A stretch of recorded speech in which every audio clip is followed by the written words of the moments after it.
Magandang gabi po, mga kabiki.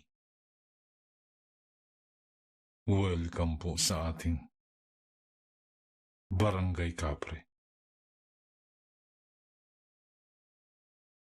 Isa na naman pong kwento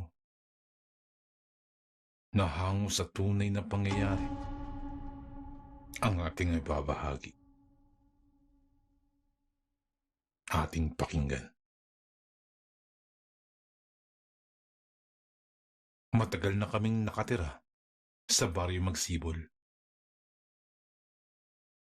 At matagal ko na rin na nakikita ang lumang bahay na may katabing malaking puno ng balete. Walang taga-baryo ang hindi nakakaalam ng tungkol dun, sapagkat kitang-kita ang bahay na yun, sapagkat nasa tabing kalsada lamang ito. Wala ring ibang bahay na nakatirik dun, bukod sa lumang bahay na binansagan ng lahat na haunted house. Kinatatakutan ito ng lahat, lalo na ng mga biyaherong jeep at motorista na walang kasamang bumabiyahe o kasabay na dadaan sa kahabaan ng kalsada. Kinatatakutan ito ng lahat, lalo na ng mga biyaherong jeep at motorista na walang kasama o kasabay man lamang na dadaan sa kahabaan ng kalsada kung saan nakatayo ang lumang bahay na binansagan na. Balete Road. Palaging laman ng balita ang Balete Road at ang haunted house. Walang araw ang dumaan na walang bagong kwento ang nakalap tungkol dun. Karamihan sa mga kwento ay mga nagmamaneho ng jeep na walang pasahero na nakakita di umano ng babaeng nakaputi at nakaupo sa loob ng kanilang sasakyan. May mangilan-ngilan naman na motorista na nagsasabing may umakap at umangkas daw sa kanila noong dumaan sila sa nasabing kalsadang yun. At ang pinakahuling balita naman ay ang isang manong driver na nakabangga daw ng babae. Ngunit nang bumaba ito upang tingnan ang nabangga niya, ay wala siyang nakitang tao. Sa maniwala kayo o hindi, ay lumaki ako at nagkaedad na at umabot sa 21 taon ay hindi pa ako nakakadaan o hindi pa ako aktwal na nakakakita sa lumang bahay na yun. Iniiwasan ko talaga ang lugar na yun. Dahil na rin sa may mga pagkakataon na kapag malakas talaga ang mga nagpaparamdam dun, ay baka makita ko ang mga ito. Bata pa lamang ako ay nakakakita na ako ng mga kakaibang nilalang. Ngunit dahil mahina ang aking loob, ay pinasarado ko ito sa isang albularyo, ang aking ikatlong mata o third eye. Hindi ko alam kung paano nagawa yun ng isang albularyo. Ngunit matapos kaming magpunta sa kanya, ay hindi na ako nakakakita ng mga kung ano-anong nilalang. Ngunit nararamdaman ko pa rin ang mga kakaibang nilalang sa paligid.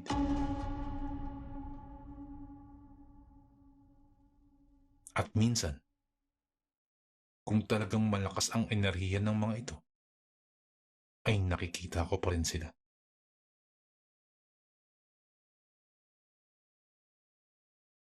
Sabi naman ni Mang Karding, ang albularyo na gumagamot sa akin ay sadya raw ganun ang mangyari sa akin. Dahil nung ipinanganak raw ako, ay bukas na kaagad ang aking ikatlong mata. Hindi raw yun basta-basta maisasara. Akala ko'y makakatakas na ako sa kilabot na dulot ng Balete Road at ng lumang bahay. Ngunit kapalaran ko na siguro na mapalapit doon dahil ang isa sa mga guro namin ay nagsagawa ng clean-up drive para sa aming komunidad. At isa ang Balete Road sa mga dapat naming linisin. Umaga naman nun. At may kasama naman kaming mga guro at may kasama rin kaming mga tanod. Kampante kaming lahat na maglinis doon. Isa pa, madami ring mga dumadaan na mga sasakyan nung araw niyan. Kung kaya't hindi kami natakot na pumunta. Araw ng Huwebes yun, bandang 9:00 ng umaga, nang dumating kami sa nasabing kalsada. Sakay ang aming school service. Hindi na kami nag-alinlangan pa na bumaba ng sasakyan at magsimulang maglinis dahil ayaw naming maabutan ng dilim dun. Kahit mahaba pa naman ang oras na aming lalakbayin. Nagwalis na kami sa paligid. Dahil napakaraming basura na nakakalat. Siguro ay mula sa mga tao na nakasakay sa pampaserong jeep na basta na lamang nagtapon ng mga basura sa daan. Isa pa, hindi pa rin nalilinis ang lugar. Dahil na rin siguro sa takot na dulot ng lugar. Ilang metro lamang ang layo mula sa lumang bahay ay inaayos ko ang sako na paglalagyan namin ng mga basura. Nang matigilan ako at napahinto sa aking ginagawa.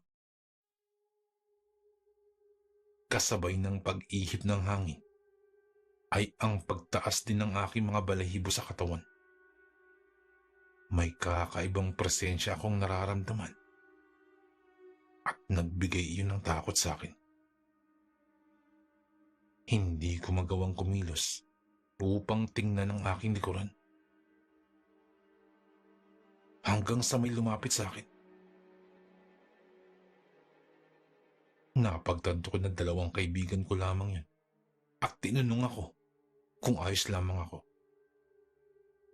Hinawakan nilang magkabila akong braso at tinulungan na makatayo ng maayos.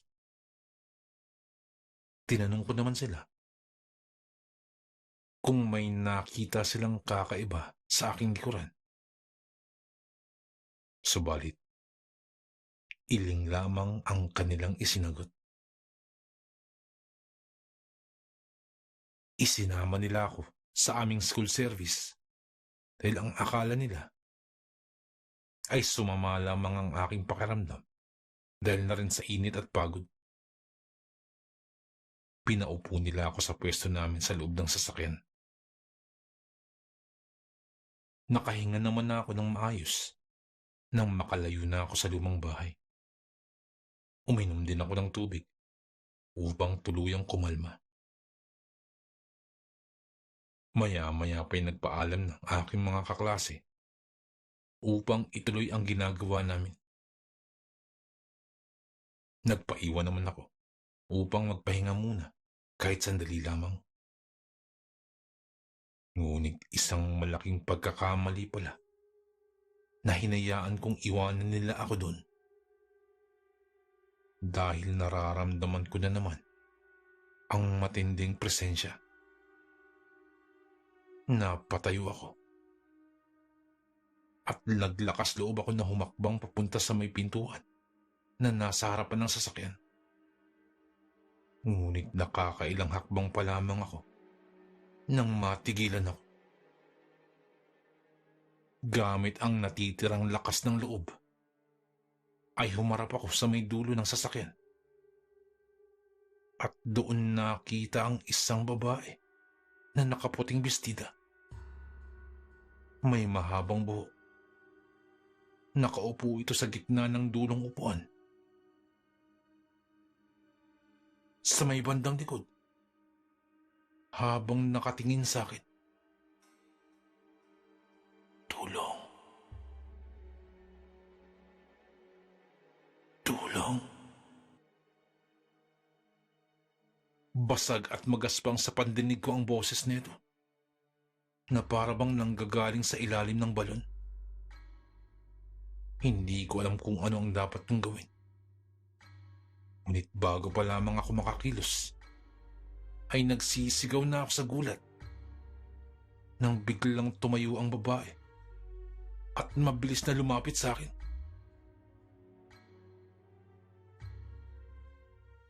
Hindi ko na alam kung anong sumunod na nangyari, sapagkat nagising na lamang ako na nasa loob na ako ng aming silid sa bahay. Tinatanong ako ng aking ina kung anong nangyari at sinabing nahimatay daw ako at hinatid pa uwi ng aking mga guro. Nagpahinga ako ng malalim nang maalala ko ang nangyari sa akin. Humihingi ng tulong ang babaeng nakita ko sa may kalsadang yun. Ngunit ano naman ang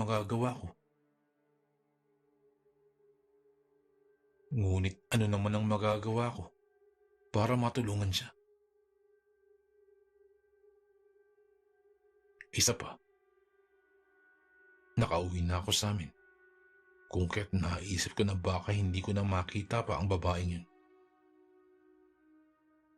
Sana nga, hindi na. Ngunit nung gabing din yun, ay dinalaw ako sa aking panaginip nung babae. Noong una'y hindi ko pa alam na ito ang kaparehong babae na nakita ko sa kalsadang yun kanina. Maganda ito. Maputi. At may maamong muka. Naglalakad ito sa tabing kalsada at masayang pumasok sa malaki at magandang bahay. Ngunit nagkagulo sa loob sapagkat may 3 kalalakihan na humawak sa kanya at sapilitan siyang ginahasa at pinatay. Nilinis ng mga suspect ang bahay at inilibing ang bangkay ng dalaga sa likod bahay. Pagkatapos ay may kinuha ang mga ito na ilang mga kagamitan bago sila nagsipagtakas. Nagising ako habang naghahabol ng aking hininga nang biglang magbago ang anyo ng magandang babae. Naging kamukha na nito ang babaeng may nakakatakot na muka. Dahil doon ay hindi na ako dinalaw pa ng antok at nagpagulong-gulong na lamang sa aking higaan hanggang sa sumikat ng araw.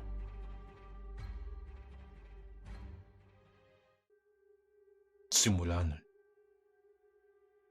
sinundan ako ng babae kahit saan ako magpunta. Alam daw kasi ng mga ganitong klaseng nilalang kung sino ang may kakayahang makakita ng mga kakaibang nilalang at ang mga hindi. Kapag nalaman nila na nakikita mo sila, ay hindi ka rin nila titigilan. Ngunit, sa pagkakaalam ko, ay nagawa na ito ng paraan ng albularyo. Ngunit dahil siguro sa matinding pagnanasa na makamtan ang hustisya, ay nagawa ng babaeng makapagpakita sa akin. Kabilang ako sa mga officer ng classroom namin sa aming section. Kaya naman, late na akong nakakauwi mula sa school. Pero habang naglalakad ako sa may hallway, ay bigla na lamang nagpatay-sindi ang mga ilaw. Napatigil ako nang makita ko ang babae sa may dulo ng hallway. At sa bawat pagbukas ng ilaw, ay palapit ito ng palapit sa kinaroroonan ko. Napahiyaw ako at napatakbo ng bumagsak ang babae sa sahig at magsimulang gumapang ng mabilis papalapit sa akin. Napatakbo ako pabalik sa silid-aralan kung saan naroroon pa ang dalawa kong mga kaklase. Ngunit pagbukas ko ng pintuan, ay wala ng tao ron. Kaya naman muli na naman akong lumabas at tumakbo papunta sa may hagdanan. Dahil nasa ika-4 na palpag ako noong mga sandaling yun.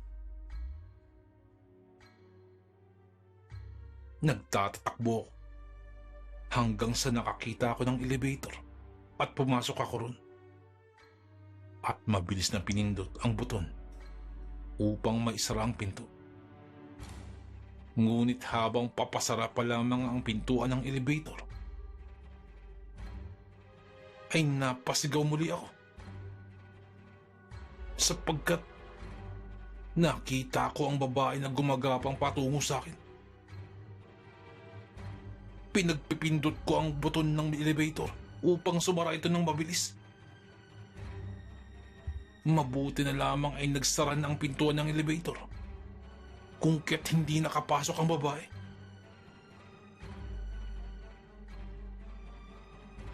Habang nasa loob ng elevator, ay bigla itong umuga at biglang huminto.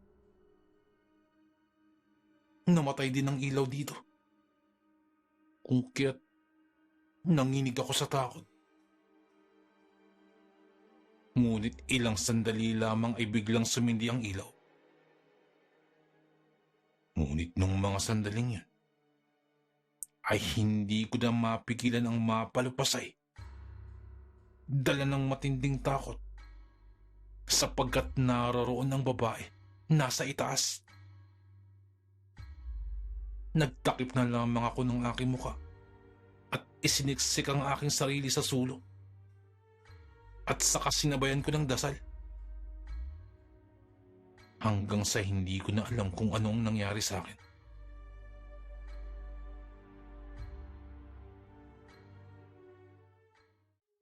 Nagising na naman ako sa loob ng aming silid habang binabantayan ni Mama na nakaupo sa may gilid ng aming kama. Hinimatay daw ako sa loob ng elevator. Nung naputol sandali ang supply ng kuryente sa eskwelahan. Nang bigla akong maalala yun, ay hindi ko maiwasang mapaiyak na naman sa takot. At upang maibsan ang aking nararamdamang takot, ay ikinuwento ko ang lahat sa aking ina. Niyakap ako ni Mama at sinabing pupunta raw kami sa albularyo bukas. Wala kaming sinayang na sandali sapagkat kinabukasan ay agad naming tinungo si Mang Karding. Alam ni Mama na lapitin ako ng mga kakaibang nilalang. Dahil nung bata pa lamang ako, ay madalas akong magkasakit dahil sa nakakakita ako ng iba't ibang uri ng mga nilalang. Kaya naman hindi na siya nagtaka pa nung sinabi ko sa kanya ang mga nangyari sa akin kahapon.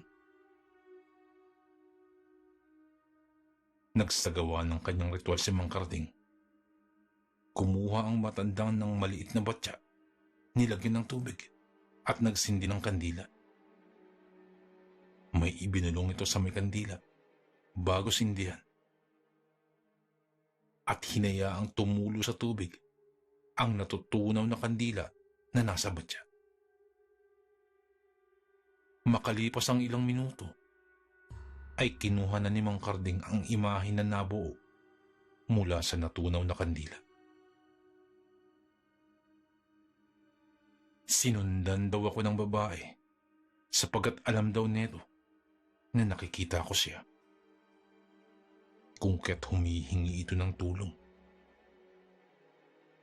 Dahil na rin sa bigat na pinapasan niya. Ayon kay Mang Karding,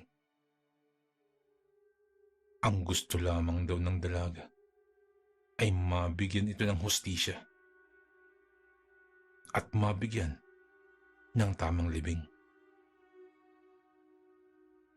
Tutulungan daw ako ni Mang Karding na magsumbong sa mga pulis. Nung mga sumunod na araw, ay may nagtungong tanod sa bahay namin, kasama ang isang matandang albularyo. Sinamahan ko sila papunta sa Balete Road at sa lumang bahay. Nagtungo kami sa likod ng bahay kung saan ko nakitang inilibing ang babae sa aking panaginip. Nagsimulang maghukay ang mga tanod at di nagtagal ay nakakita nga kami ng kalansay. Nung makumpirma ang aking mga isinabi, ay saka naman nagdatingan ng iba pang mga pulis. Nagsagawa sila ng pag-iimbestiga upang matukoy ang labi habang nag-aantay ng permiso upang muling mabuksan ang kaso sa krimen. Nakipagtulungan ako sa mga pulis upang mahuli ang mga suspect. Ngunit dahil matagal na pala na nangyari ang krimen na yun, ay mahihirapan na silang mahuli ang mga salarin. Yun ang sabi ng mga pulis. Ngunit sa hindi ko maipaliwanag ng pagkakataon, ay biglang may nagtungo doon na isang lalaki. May katandaan na rin. At biglang nag-iiyak. Hinahanap ako. Humihingi ng patawad. Isa raw siya sa mga suspect na gumawa ng karumal-dumal na krimen yun. Simula nung naglinis daw kami sa bahay niyon, ay hindi na siya tinigilan ng kaluluwa ng babae. At dahil dun, ay isa-isa nang natukoy ang mga suspect sa pagpaslang sa dalaga.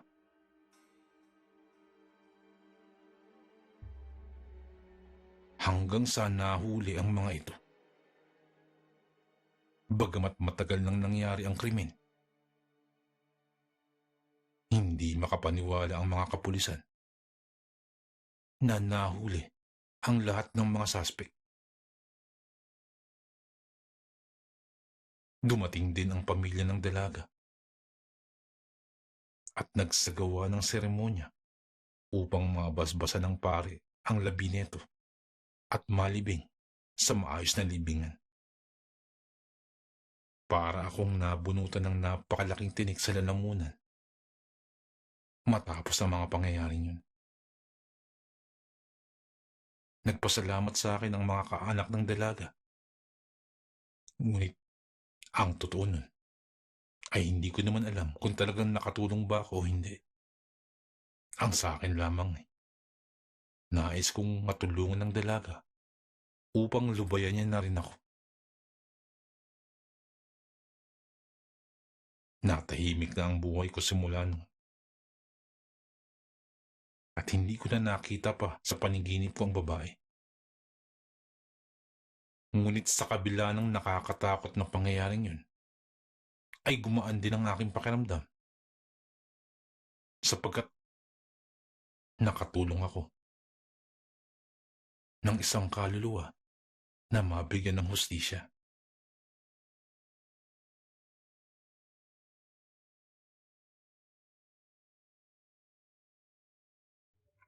Nais ko lamang pong i-shout out si Mama Susan Pueblos. Happy birthday po. More birthdays to come, more blessings and good health. Shoutout po sa inyo. Happy birthday po ulit. Nais ko lamang pong i-shout out si Ma'am Cecil Abanono. Isa po nating silent listener. Ma'am, maraming salamat po sa pakikinig. Shoutout po sa inyo. Shoutout din po kay Sir Camelo Aroy. Sir, maraming salamat po. At kay Sir Adrian Ramos. Sir, shoutout po. Maraming salamat po sa pakikinig. Nais ko lamang pong i-shoutout si Ma'am Janet Verga, din po sa may Qatar. Shoutout din po sa mga taga Sitio Badyang Tupol, Weste Cabatuan, Iloilo. Shoutout po sa inyo. From Sir Rex Besite, shoutout po sa inyo. Maraming salamat po.